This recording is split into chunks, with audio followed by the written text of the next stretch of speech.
Have you ever heard an advisor say something like, man, I should have studied psychology instead of finance? Advisors everywhere have said something like this because they recognize that money isn't just about the money.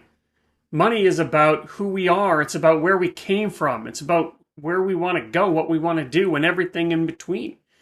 So this desire to study psychology in order to help clients, to help people with their finances is quite common, but it's not as simple as just psychology. You know, money and psychology, you might hear the psychology of money, but there's more levels to it than just this simple psychology of money thing. So many people's first intro into psychology and money is behavioral finance. And behavioral finance, think of this as cognitive psychology. So cognitive psychology, this is about cognition. This is about our minds. This is about how our minds work. And so some people call this BFI, Behavioral Finance 1.0.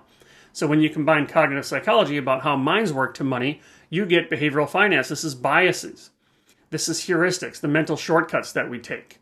So you've heard of things like confirmation bias. This is the mind's ability, and none of this happens consciously. So this is the ability to seek out and find and notice and remember things that confirm what we already know. And we don't even notice things that contradict what we know. Anchoring.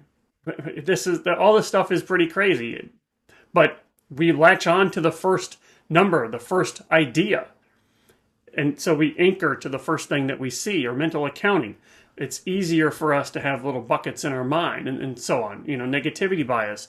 We're likely to see, spot, remember, and notice all the negative stuff, and we don't even notice the positive stuff. So at its core, behavioral finance, or using cognitive psychology, is about the mistakes people make.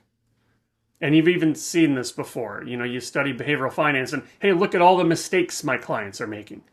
So cynically, this is what we might think is what's wrong with people. This is how people might make quote-unquote suboptimal decisions. So then the next level after behavioral finance is financial psychology. And this is when we take clinical psychology and mix it with money.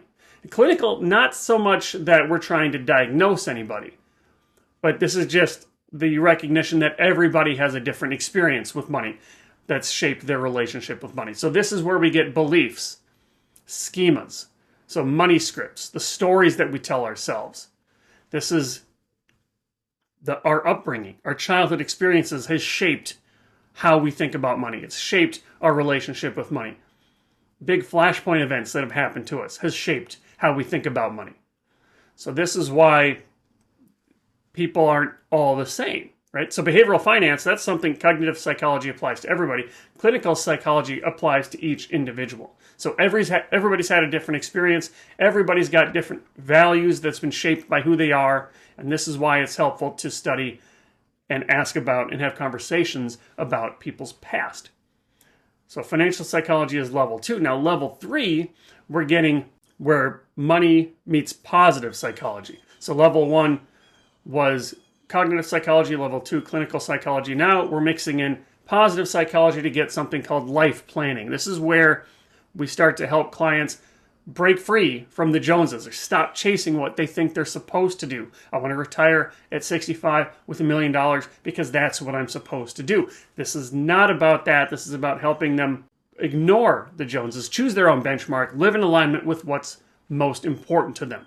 Money meets meaning here. This is helping clients look forward to the kind of life that they'd be happy to look back on.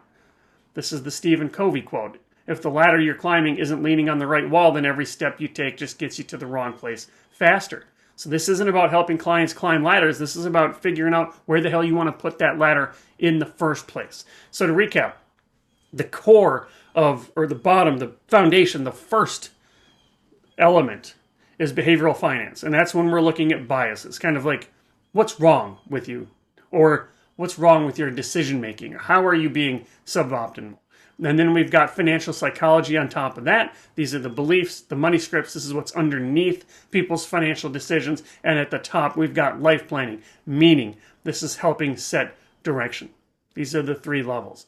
And so there's more to it than just the psychology of money. We don't just study psychology in general. We study cognitive psychology, and that gives us behavioral finance, which helps us understand how our clients' minds work. And we've got clinical psychology, where we get financial psychology. And this is where we're understanding how clients believe money should work, how they believe money shouldn't work. It's the stories that they tell themselves. And then the positive psychology, which is about what's right with people. This is life planning. This is where people get to decide the kind of life that they want to live so that we can help them align their money with that.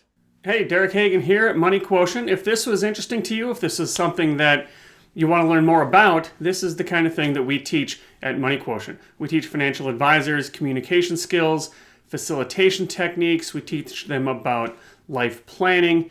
And basically it all comes down to Stephen Covey's quote, "What good is climbing a ladder if it's leaning against the wrong wall?" Or if the ladder you're climbing isn't leaning against the right wall, every step you take just gets you to the wrong place faster. So we help advisors, help clients identify the right wall. So if this is interesting to you, head on over to moneyquotient.com. You can learn about our True Wealth Planning process, which is our model of financial life planning, which guides clients through 5 stages and 4 inquiry categories. These are the types of conversations that you have. So please let me know if you want to learn more, moneyquotient.com.